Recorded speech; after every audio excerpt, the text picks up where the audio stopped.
Magandang araw sa ating lahat. Sa mga viewers ngayon, humihiling po ako ng suporta bilang pag-like and share ng videong ito. At panoorin na rin ang mga YouTube ads. Halina't atin nang panoorin ang pangangaral ni Brother Eli Soriano. Ang tao ay maaaring maging battlefield ng dalawang puwersa sa universo ayon sa Biblia. Naniniwala ba kayo sa universe? There are two great forces in the universe. Dito sa ibabaw sa universo. At hindi lang sa ating mundo, kundi sa universe at ito. Mayroong dalawang puwersa. Ito yung magkalaban. At kaya magkalaban, kuminsan ang tao nagiging battlefield. What do you mean battlefield? Lugar ng labanan. Ang tao pala pwedeng maging lugar ng labanan o battlefield ng dalawang magkaaway na puwersa sa universo. Alam naman natin yun eh. Figuratively, tinatawag yan sa Biblia, dilim at liwanag. Masama at mabuti. Figuratively, tinatawag yan na ganap at hindi ganap. Tinatawag yan figuratively sa Biblia na Diyos at Diablo. Yan. Dalawang puwersa yan. Nagkalaban sa lahat ng paraan. Walang pinagkakasunduan.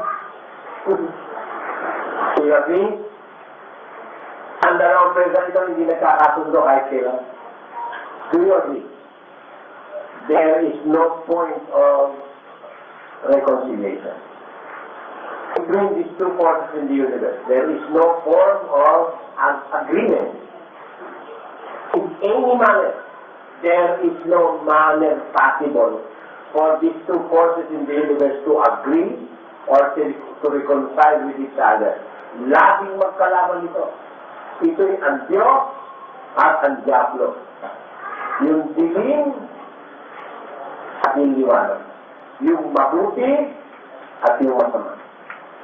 Ngayon, ang tao may dapat naunawaan sa labang ito. You can at times be the battlefield between these two forces. Maaaring ikaw ang lugar na panglabanan. At huwag matakot. Baka paglaban mo, ikaw, kawawa naman ako. No. Pag ang Diyos ang nakikipaglaban, God will not do you any harm. And it will be a benefit for you. At ikaw ay naging battlefield ng masama't mabuti. Paano mangyayari yun? Bakit nangyayari yun sa tao? Na maging battlefield siya ng mabuti masama. O bakit? Alam niyo ba yung kahulugan? Yan ang ating aalamin sa pagtuturo ng banal na kasulatan, mga kapatid. Handa na kayo? Alin ang dalawang puwersa na ngayon ay nasa universo?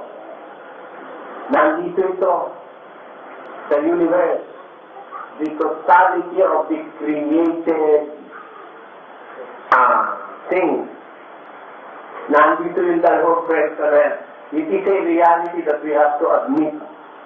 Sometime in the past, this force doesn't exist. This power is not existent. But, after some time, nag-exist ito. Alin ito? Sabi ng Panginoong Jesus sa Mateo 11:25, nagpapasalamat ako sa iyo, Ama. Panginoon ng langit at ng lupa, na iyong inilihim ang mga bagay na ito sa mga pantas at matatalino at ipinahayag mo sa mga sanggol. Ngayon, nagpapasalamat ako sa iyo, Ama. Ang tawag niya dun sa kanyang Ama, Ama. Panginoon ng langit at ng lupa, the Lord of the heavens and the earth. I thank thee, Father, the Lord of the heavens and the earth, that you have hid these things to the wise and prudent, and made it known unto babes. Ang sabi niya, pinahayag mo ito sa mga pantas at matatalino, iniling mo ito sa mga pantas at matatalino, ipinahayag mo sa sanggol. Pero kung kinikilalang Ama si Kristo, no? Kapatid na Lord, meron kinikilalang Ama si Kristo. Hindi siya yung Ama. Yun ay kinikilala niyang Ama. Hindi siya yung Ama. May kinikilala siyang Ama, tinatawagan niya, pinapanalanginan niya. O ngayon, iisa ba yung Ama na sinasabi sa Biblia? Pakinggan niyo ha? Kayo'y sa inyong amang Diablo. Bakit na pa palang isa? Ang tawag naman Amang Diablo. Anak, kayo'y. Yung kalaban ni Kristo, ang sinabihan niya, kayo'y sa inyong Amang Diablo. Ang mga nais ng inyong Ama. ang ibig ninyong gawin. Kaya isang mamamatay tao buhat pa ng una at hindi nananatili sa katotohanan sapagkat walang katotohanan sa kanya. Pagka nagsasalita ka ng kasinungalingan, ay nagsasalita ka ng saganang kanya sapagkat sa isang sinungaling at amanto. Yun pala, no? Meron pala yung Ama ng kasinungalingan. May Ama ang mga mamamatay tao. May Ama ang mga tao na sasama. Kung paano may Ama si Kristo, na Ama na Panginoon ng langit at ng lupa, ito naman Ama na mga magnanakaw. Ito ang Ama wala sa lugar. So, ilulugar yan. May lugar ba yan dapat? Mamamatay tao. Sinungaling. Ha? Ama pero Ama. May anak nga Ang dami nga ng anak niya Sa labanan nga pansamantalang natalo Ang mga Kristiyano nung una Nakapanaig sila Kaya nakawalan si Barabbas At ang nakausap ang Panginoong Jesus O di marami palang anak ito. Yan. Dalawa ang Ama, no? Ano pa ang pruwebang dalawa? Meron ba silang mga domain? Meron ba silang mga pinangyayarihan mga tao? Ang sabi niyang Diyos kay San Pablo ganito, Upang idilat mo ang kanilang mga mata, upang sila'y magbalik sa ilaw mula sa kadiliman, at mula sa kapangyarihan ni Satanas hanggang sa Diyos. dito mo, meron pala kapangyarihan si Satanas sa mga tao. May mga tao na pinangyayarihan ni Satanas. Naghahari sa kanila si Satanas. Kaya ang sabi ng Diyos kay Pablo nung isugo siya, idilat mo ang kanilang mga mata. Upang sila'y bumalik sa ilaw mula sa kadiliman, mula sa kapangyarihan ni Satanas hanggang sa Diyos. Yun pala yun. Meron palang domain si Satanas. May pinaghaharian. Kung paano ang Diyos ay naghahari sa kanyang mga subject o sa kanyang mga anak, si Satanas din naghahari rin sa kanyang mga anak. Dino mo, even those people who profess to be knowing God, those who profess to be Christian, who profess to be of God noong panahon ni Kristo, yung mga Hudyo na nagsasabing sila'y sa Diyos, pinaghaharian ng demonyo, kayo sa inyong Amang Diablo. Delikado sa mundo, dapat sa isang likod na Diyos, lagi mo aalamin sino ba naghahari sa iyo. Vital yan sa pag-analyze ng salvation. Sino ba naghahari sa iyo? Naghahari ba sa iyo? Puot. Si Satanas yan. Naghahari ba sa iyo? Kampi-kampi. Satanas yan. Kung saan may kampi-kampi, hindi mo lang. Ang naghahari ba tayo? Paninibugo, selos, si Satanas yan. Sabi ng Biblia, kung saan may paninibugo pa sa kampi-kampi, naroon ng kagulo at lahat ng gawang masama. Hindi ito karunungan bumababa po sa itaas, kundi ito naroon sa lupa, sa laman, sa Diablo. Kaya once in a while we have to pause. Let's and Let's sit and talk a while. Diba? Yung, even if you're ano ba, may nag-aari ba sa aking puot? Ano yun? May hatred ba kayo? Sita na yun. Meron ba kayong selos? Paninibugo? Sita na yun. Meron ba kayong pakimbo ng masama laban sa iyong kapatid? Sita na yun. Make it a point to always clear your conscience of those things. Because the inevitable conclusion is, whether you accept it or not, whether you believe it or not, si Satanas ang nag-aari sa'yo pag nasa sa iyo yung mga iyon. Dalawa yan pag-aari pag pinag-aarihan ka ng Diyos, mag-aari sa inyong puso ang kapayapaan ni Kristo na di sinakot kayo sa isang katawan at kayo maging mapagpasalan. Maramdaman mo naman you will live in peace. Walang makakagulo sa'yo. Even persecution, even hatred that abounds, that surrounds you, cannot bother the peace that is in your heart through Christ. Magaling sa inyong puso ang kapayapaan ni Kristo. Kaya tayo, mga manggagawa, huwag kayong magagalit sa miyembro. Hindi ba yung magalit ka, nagtatalita ka pag mali ang ginagawa, pero para manatili yung galit na yun sa kapatid, ba? Magalit ka sa masamang gawa, pero huwag sa kapatid. Minsan, yung kapatid kasi pinuntahan ng demonyo, kaya nakagawa ng masama. Pag doon ka sa kapatid na galit, tutuwa si Satanas. Dapat magalit ka kay Satanas, huwag doon sa kapatid na nakagawa ng masama. Dalawa kasi yan. Ang puwersang maaaring pumasok sa tao. Puwersa ng Diyos o puwersa ng masama. Yan ang dapat nating makita. Dalawa kasi yan May pang-ahari pareho. Diyos nag-ahari, Satanas nag-ahari. Meron silang tagasunod, may subject sila. Sa Diyos. Ang sa Diyos ay nakikinig ng mga salita ng Diyos. Dahil dito hindi ninyo binirinig sapagkat kayo hindi sa Diyos. Kung sabihin natin ito sa pulong, o ano, mga ayaw makinig, hindi yung sa Diyos yan. Pag gusto pa nila pumunta sa disco, sa mall, sa mall sa sine, akala natin gano'n ang kahulugan, hindi gano'n ang kahulugan yan. Sinabi ni Kristo sa mga Hudyo na nagsasabing sila'y sa Diyos. Ang sa Diyos, nakikinig ng salita ng Diyos. Well, dito hindi kayo nakikinig sapagkat di kayo sa Diyos. Maaaring nandiyan ka pero hindi ka nakikinig, ibig sabihin hindi mo sinusunod. Ang tunay na diwa nito. Nandiyan ka, nakikinig ka. Pero sabi ng Biblia, hindi ang tagapakinig ng kautusan ng inaaring ganat, kundi ang nagsisitupad ng kautusan. Kaya akala mo nakikinig ka, sa Diyos ka na. Hindi naman lahat na nakikinig sa Diyos Ang sa Diyos, nakikinig ng salita ng Diyos, hindi sabihin, tumutupad, sumusunod, sumasampalataya. Ikaw, nandiyan ka, meron kang tanim na galit. Nandiyan ka, meron kang tanim na hatred. Nandiyan ka, may masama kang import. Iniintay mo yung dalagay, matchansingan mo.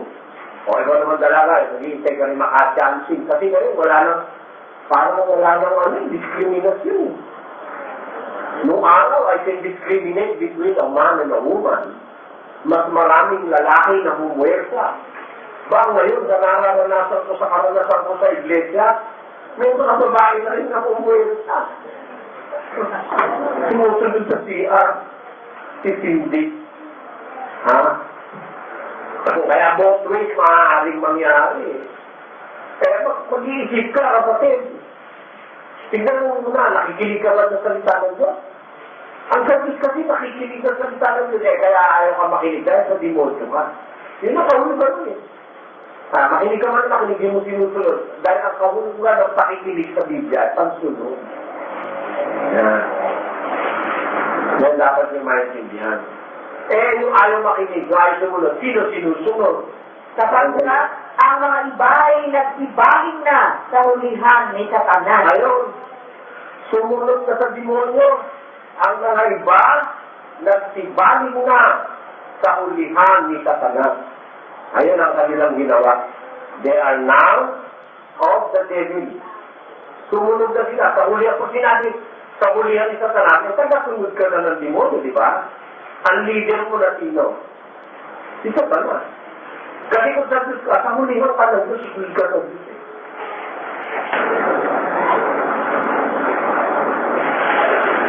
Di ba mga kapatid, kung sa Diyos ka, susunod ka sa Diyos. Eh, yung iba, bumaling na sa hulihan ni Satanas. Ayun, yun ang delikado. Ngayon, ay paano ba naglalaban ng dalawang puwersa ng kabutihan at ng kasamaan ayon sa Biblia? Ha? Paano naglalaban? Let us familiarize ourselves. Maraming salamat sa mga nanood at sa mga hindi nag-skip ng mga YouTube ads bilang suporta sa aking channel. Labang ubusan? Ito ba ay laban na barilan? O taktika? O ano ba laban ito? Pakinggan niyo kung anong laban, ha? Basta tayo. At ang ibang nag-aalinlangan ay inyong kahabagan, at ang iba ninyong iligtas na gawin ninyo sa apoy. At ang iba ninyong kahabagan na may takot na inyong kapuotan, pati ng damit na nadumisa ng laman. Ano, sabi ng Biblia, ang iba iligtas niyo, akawin niyo sa apoy. Ano? Ang klaseng laban na nangyayari? Agawan. Agawan, no? Agawan yan eh. Ba't sinabing agawin? Ay nangangatak ba? Meron, parang taco buhat, yung isa ay naatak ang papoy. Ginagawa kang anak ng impyerno. Tama? Para makasama ka niya sa apoy. Eh, yung mga Kristiyano naman, ang utos naman, agawin ninyo ika sila sa apoy. Eh di, kaya din natin agawin, inaagaw din ang apoy.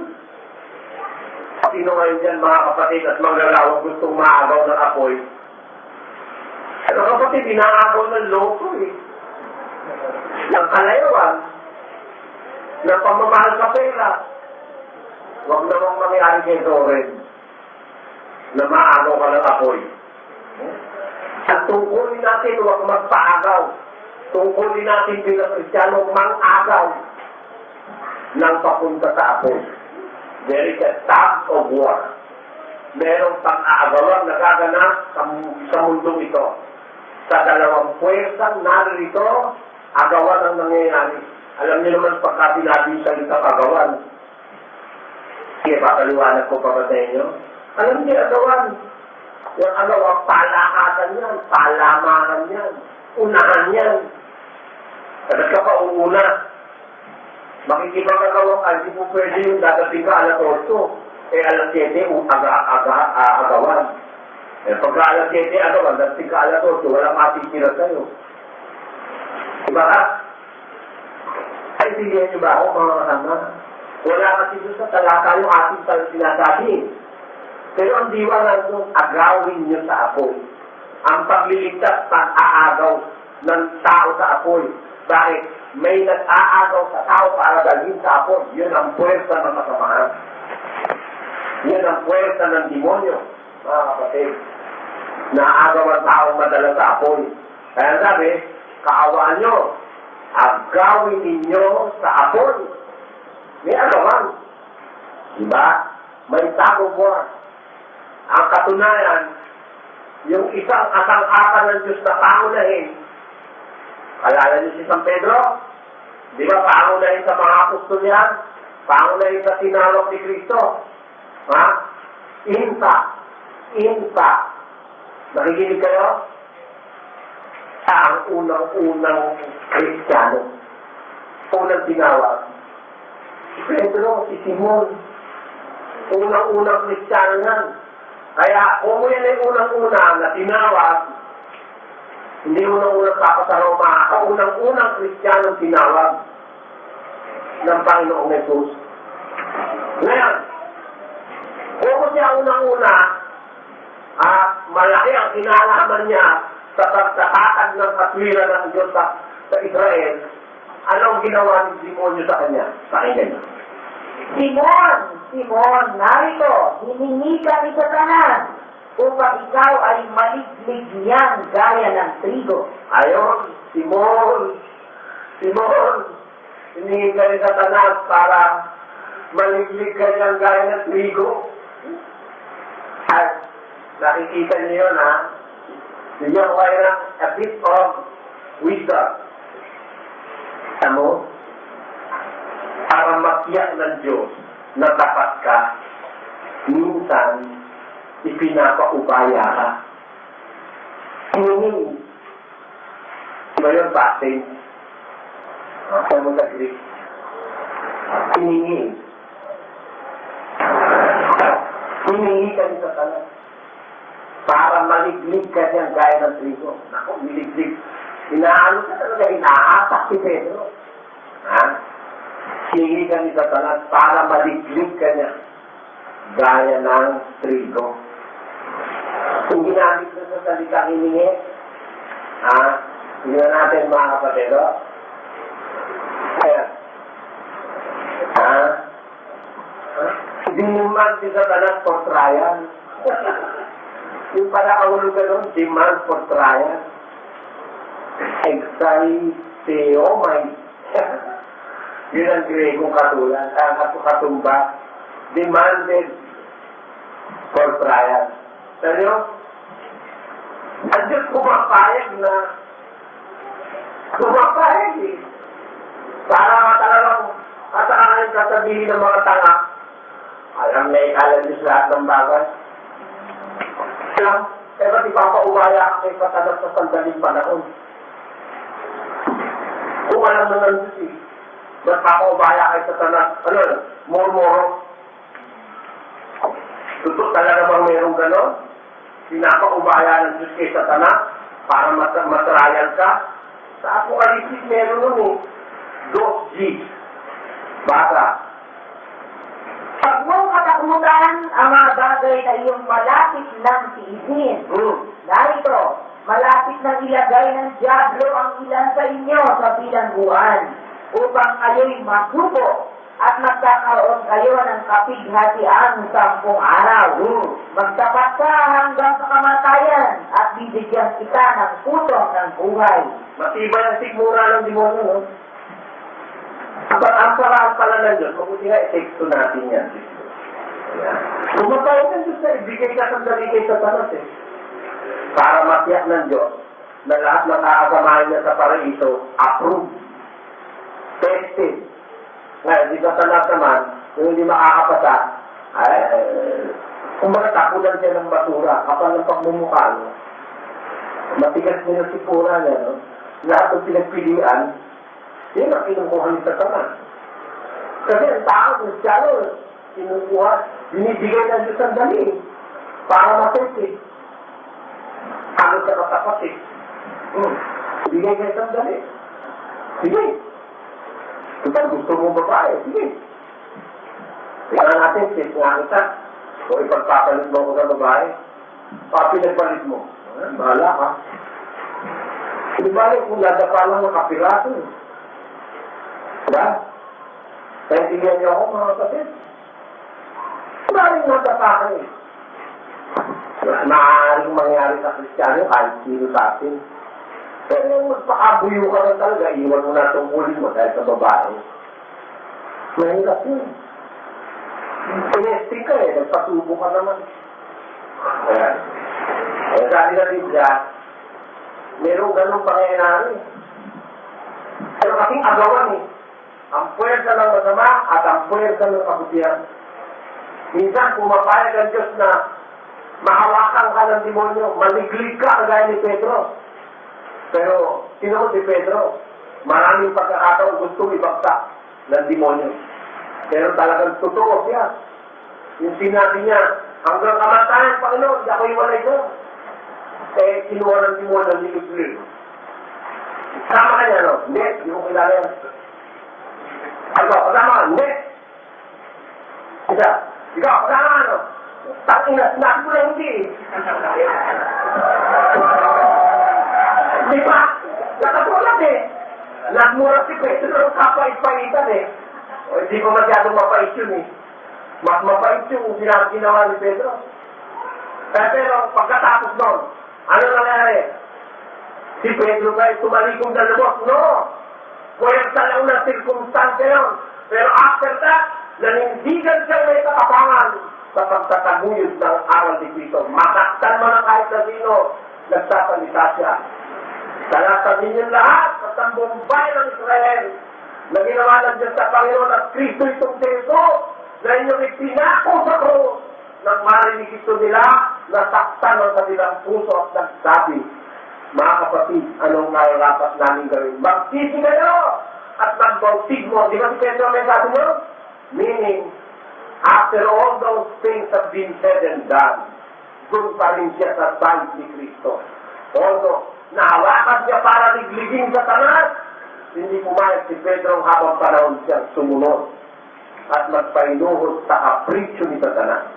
Doon pa rin siya sa side ni Cristo at siya'y nakapagtagumpay, mga kapatid. Yan ang dapat niyong mapansin. Kaya, sa dalawang nag-aagawang puwersa, dapat matalino ka. Ha? Talaga may agawan eh. Pati nga yung mga leaders, inaagaw eh. Nililiglig ng demonyo. Di ba? May takot mo eh. Atakan yan eh. Yung takot mo, atakan yan eh. Para ka ako.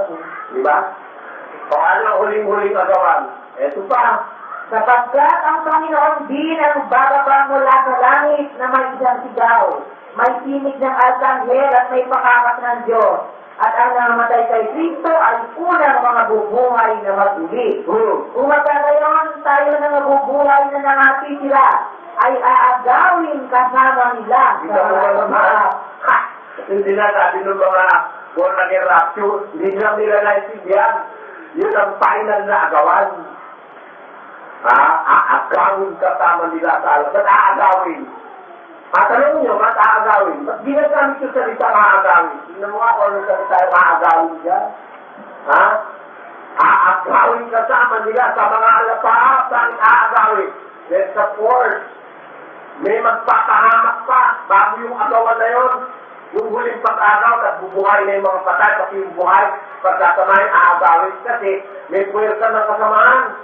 Gusto maipahamak ang mga hirap, gagamitin ang malaking kapighatian ng demonyo para ipahamak ang mga hirap. Pero, sabi ng Biblia, malibang taikli ng mga araw na yon, walang namang makaliligtas. Datapot dahil sa mga hirap, paikli ng mga araw na yon. Paano iikli? Aagawin yung mga hirap. O ano ang ginagamit na salita? Harpazo. From a derivative of 138 to speak in various applications to cut away a black wool, take by force. Kita mo? Yan ang kahulugan sa ginamit sa salita sa Griego. Talagang puwersahan, aalisin dito sa lupa. Bago mapahamak ang mga lingkod ng Diyos, aagawin yung mga namatay kay Kristo, yung nabubuhay na natitira, aagawin kasama nila sa alapaat upang salubungin ng Panginoon sa hangin. Sa ganitong sa Panginoon tayo magpakailan. Ba't ginagamit yung salita arpazo? Pag-agaw, to take by force. Merong puwersang narito na gusto patihirang ipahamak. Di ba sabi, magsisilitaw ang mga bula ang Kristo. Nagpapakita ng mga dakilang sandat sa mabalagan, ano pa pilitin daw, maaari pati ng mga ilan. Yun ang gagawin. Mga kapatid. Kaya, yan ang muling agawan, yung pagkabuhay na maguli ng mga patay. Yung mga natitirang wala agawin. May agawan talaga eh. Ngayon, bakit ang tao ay maaaring maging battlefield ng dalawang puwersa sa universo? Why? What is the underlying reason behind it? What do we have to know or to learn about this matter, this truth in the universe, this spiritual truth? Ano dapat maintindihan natin dito? Bakit pwede ang tao, ikaw, kapatid, o ako, o sino man sa atin, pwede tayong maging battlefield kung saan mag-aaway sa atin, bawat ikaw sa tao. Pag-aagaw ng anong demonyo, sa kanang Diyos, yung mabuti at sa kanang masama. Bakit mangyayari yun? Ito sabi ng Biblia. kundi ang bawat tao ay natutugso pagka nahihila ang sarili sa mamagsita at nahihikaya. Nakita niyo. Ang bawat tao pala, mayroong masamang kita. Yun ang ginagawang entrance ng demonyo. Nakita nyo? Hindi ka naman pwede maging battleground kung walang entrance sa'yo. Eh bakit nakakapasok ang demonyo sa'yo? Akala nyo ba lahat ng kasalanan ni si Satanas ang sisisihin mo, kapatid? Sabi ko nga sa'yo, hindi tama yun. Ha? Bawat tao natutusok. Pagka nahihila ni Satanas, no. Pagka nahihila ng sariling masamang pita at nahihikal. O, yan ba narinig nyo na kayo Panginoong Pastor? You have to understand your being. Dapat makilala mo yung sarili. Mayroon sa'yo, kapatid, na kahit na in the absence of Satan, mayroon ka sa sarili mo na masamang pita. Ay, tao, natutukso, pag nahihila ng sariling masamang pita at nahihikal. May sarili yung tao. Tatanong ko kayo. Si Satanas ba may masamang pita? Ang mga anghel ba, mga kapatid, may masamang pita? Yun ang humilat sa kanila para sumama eh. Yung masamang pita ni Satanas at yung masamang pita ng mga anghel, meron sila nun. Hindi naman sinabi masamang pita ng laman. Pero meron? Hindi. Ang masamang pita, pwede mo i-apply sa laman at sa espiritu. Dapat nyo maintindihan. May pita ba yung masamang espiritu? Meron.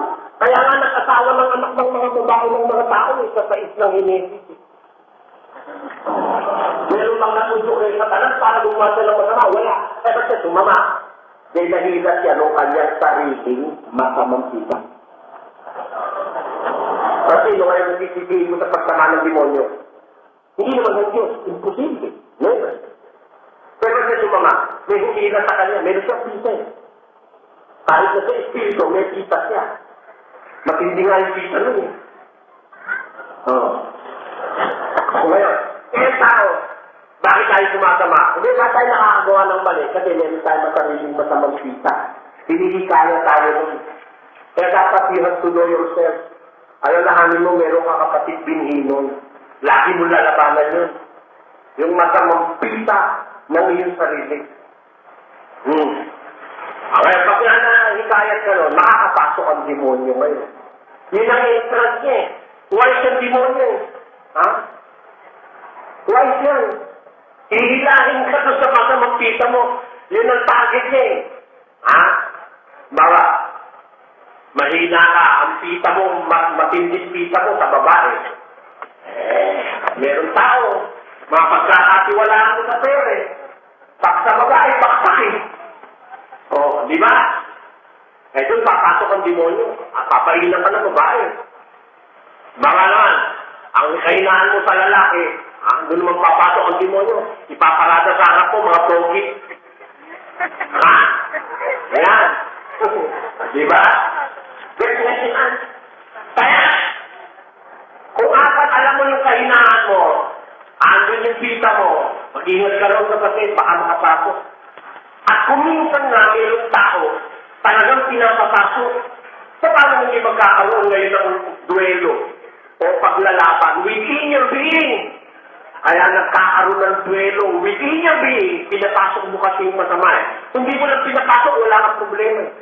Kung minsan pinapasok natin eh. Huwag kayo magalit. Sabi ng Biblia, huwag kayo At huwag kayong magkasala. Huwag niyo Maglubog ang araw sa inyong galit. Bigyan daan man ang diablo. huwag niyong bibigyan daan ng Diablo sa galit niyo. Eh dahil ang Diablo pala, nabibigyan pa naman daan yan eh. Bakit nakakapasok yan? Nabibigyan mo kasi ng daan eh. Kung alam mo na, galit ka na. Alam mo yung galit, maaaring pumatay. Huwag ka kukuha ng kutsilyo. Kapatid, galit ka na. Maaari kang makakapay dahil galit ka na. Huwag kang kukuha ng baril. Tandaan mo na agad yun. Ha? Kasi, pagka napapasok mo yung Diablo, kumuha ka ng baril. Sabi ng Diablo, kunin mo rin. Sabi ng Diablo, kahawak mo na. Sabi ng Diablo, gusto ko. Gusto sa ulo. Kaya Ganyan, babae, pinalok ng demonyo. Putulin mo yung ani ng asawa mo. Putulin mo. Saksakan mo. Ako, pinagtad yung asawa niya. May isandaan, sa pelos. Kaya delikado niya, silosan na yan. Ako, may makakatulog ng mahintoy. Baka sa pinggiran pelos ay makikingay, patayan eh. Ay, bakit? Ba?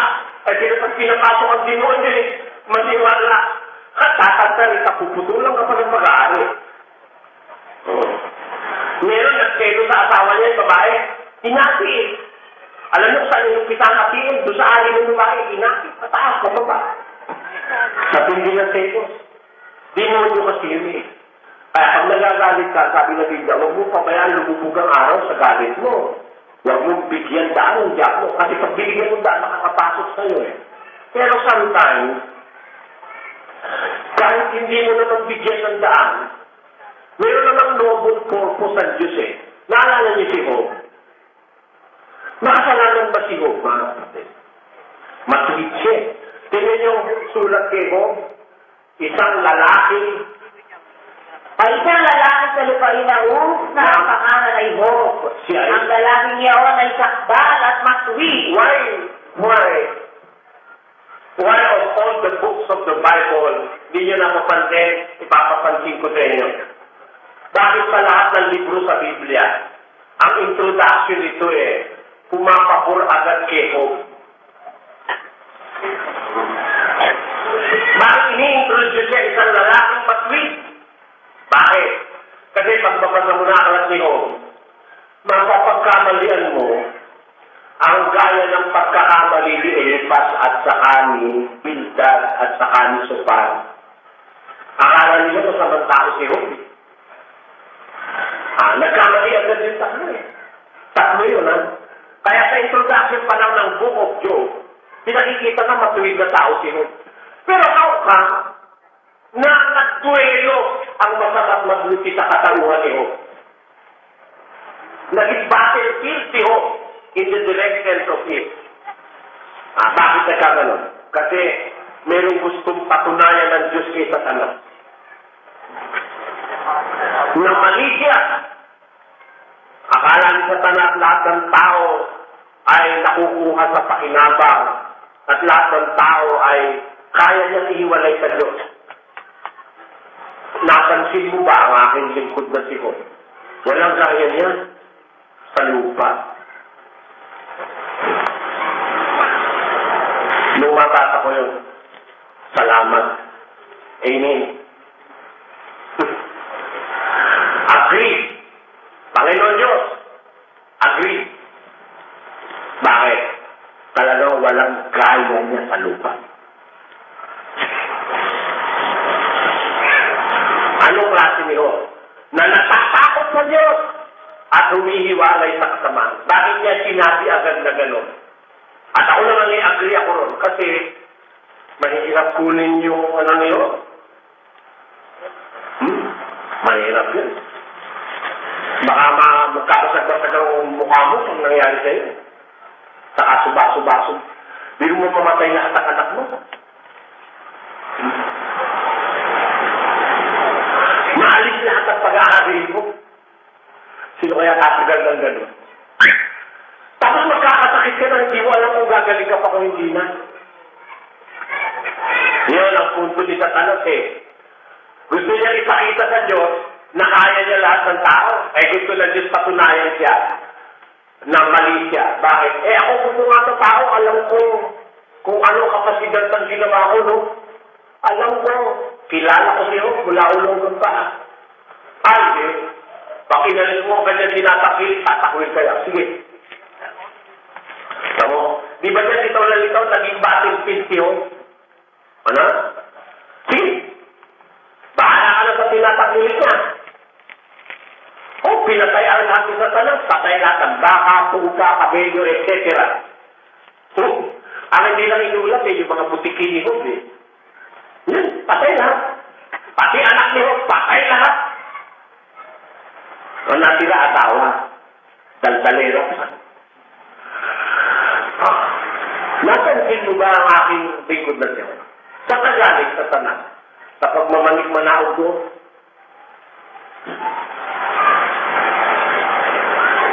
Napansin mo ba ang aking lingkod na Diyos? Walang gaya niya sa ibabaw ng lupa. Na natatakot sa Diyos at umiiwalay sa kasama. Na bagaman, kinilos mo ako laban sa Kanya upang ilugmok siya ng walang kadahilanan na nanatili siya sa kanyang pagtatapat. Balat kung balat, sabi ni Satanas, ibibigay ng lahat ng tao lahat ng bagay dahil sa kanyang buhay. Saktan mo ngayon siya, itatakwil kanyang mukha. Sige, sige. Huwag kaya rin sige. Naibigay ka eh. Sige, saktan mo na siya, ikaw na sumakit. Ingatan mo lang ang buhay niya. Huwag mong papakialaman ang buhay niya. Kaya mula-ulong kang pa, biro mo, palalaki ng langit, palalong natin ang asin. Ikaw kaya kapatid, matiis mo kaya. Ito pa rin nakatawa. Oh! Nananatili ka pa ba sa iyong pagtatapas?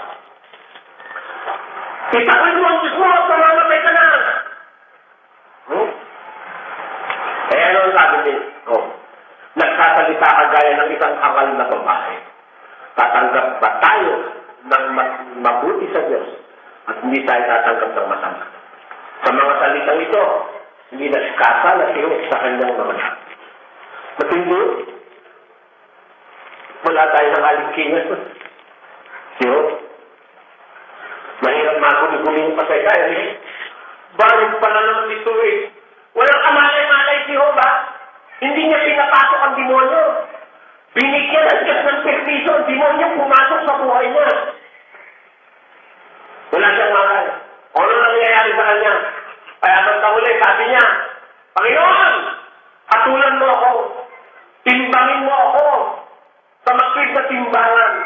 Kung pinangako ba't ako ang mga babaeng bawat mga dukha, meron akong ato sa aking sitwal na hindi ko pinagbuksan, inisa-isa niyo ng kanyang pamumuhay. Sa Kapitulo 31 niya tayo, inisa-isa niyo. Ha?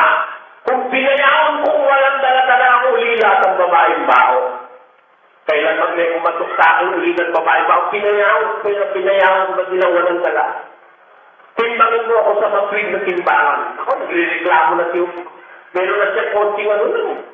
Parang may hinanakit na siya. Wala siya alam na ginawa niyang masama ba't siya nagkagano. Hindi siya kasi alam nangyayari. Pero kung alam mo lang, and you are privileged to do that, pag magandang makipaglaban, pag alam mo nila na bangan mo, ito hindi alam, walang ibiyan si Ubin. Magandang ulit. Naramdaman ko.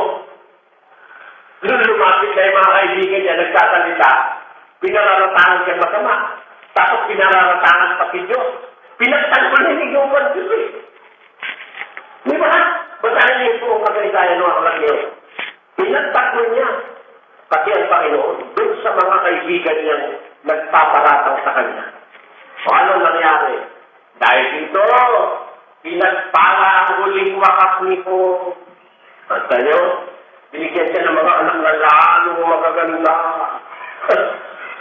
Kaya ibig ko lang patunayan dito, kaya ako binabasa sa inyo yung kasaysayan niyo, na ang tao, nakakapasok ang demonyo pag pinapasok mo. Pero sometimes, in special cases like the case of Job, di man niya alam, di man siya gumagawa masama, naging battleground siya. Dahil lugar siyang pinaglabanan ng pwersa ng mabutit masama. Ang pinakamabuting magagawa ng isang lingkod ng Diyos upang matiyak na magwawagi ang Diyos sa paglalaban ng mabutit masama. Can we have our share in the triumph of good versus evil? Can we do our own share in the battle between darkness and light? Meron ba tayo pwedeng magawa, mga kapatid? To assure that God will win over our souls and to assure that God will win over our person, na makakasama niya tayo sa tagubuan, magwawagi ang Diyos na pag-agaw sa ating individually as a person and collectively as a church. Meron ba tayong magagawa, mga kapatid, para masiguro nating magtatagumpayan pa ang panig ng kabutihan sa agawang ito? Pakinggan niyo ang sabi ng Biblia. Narito, tinatawag nating mapapalad ang nangagtiis. Inyong nabalitaan ang pagtitiis ni Job at inyong nakita ang pinapangyari ng Panginoon kung gaano ang lubos na pagkahabag at ang pagkamaawain ng Panginoon. Maliwanag yun. Ang pagtitiis. Yan. Yun ang weapon ng Kristiyano. Pagtitiis. Tiis. Huwag kang papatay, kapatid. Tiis lang. Huwag kang gaganti ng masama sa masama.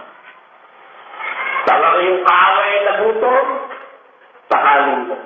Huwag niyong pabayaan ang inyong kabutihan ay pagsalitaan ng kasamaan.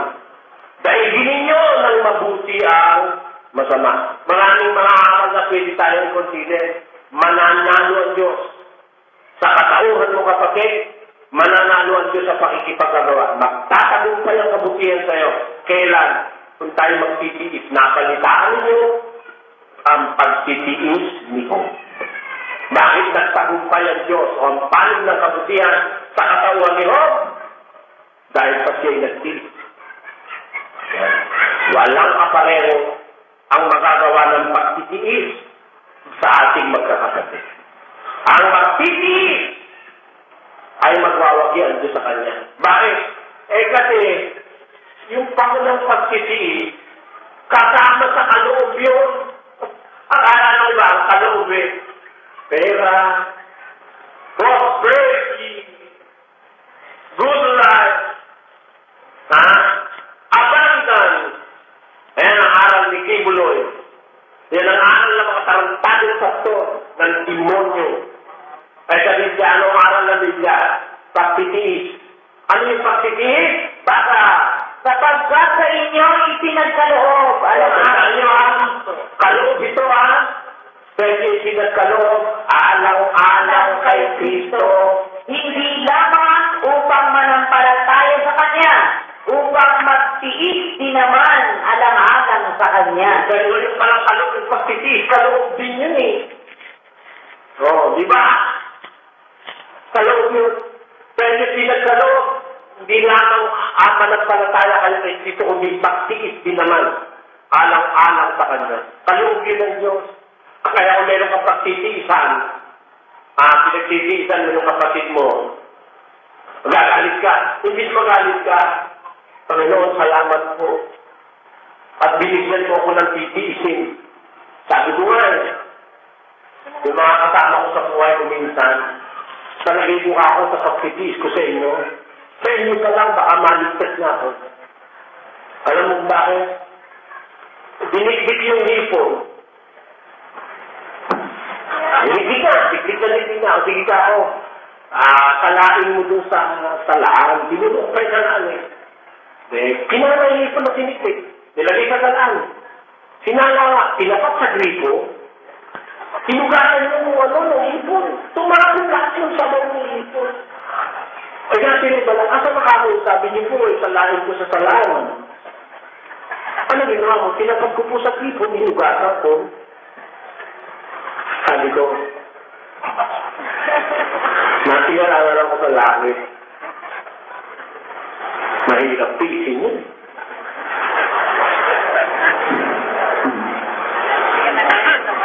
Sa mga napagkakatabang ko yun. Sana ako sa tiis ko. Meron kasama nagsalang ng mali. Tapos pakipagkwentuhan. May pakihuman ng mali nung balikan. O aanin mo pa yun. Kaya nga ako tayo naghahanap ko. Tapos tayo kuminte. Tapos kayo ganyan.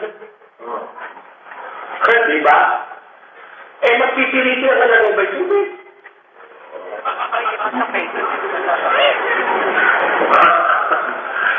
Yun lang mga katahan na yun, mapagtiisan mo, malaking kabagay na ako sa loob ko.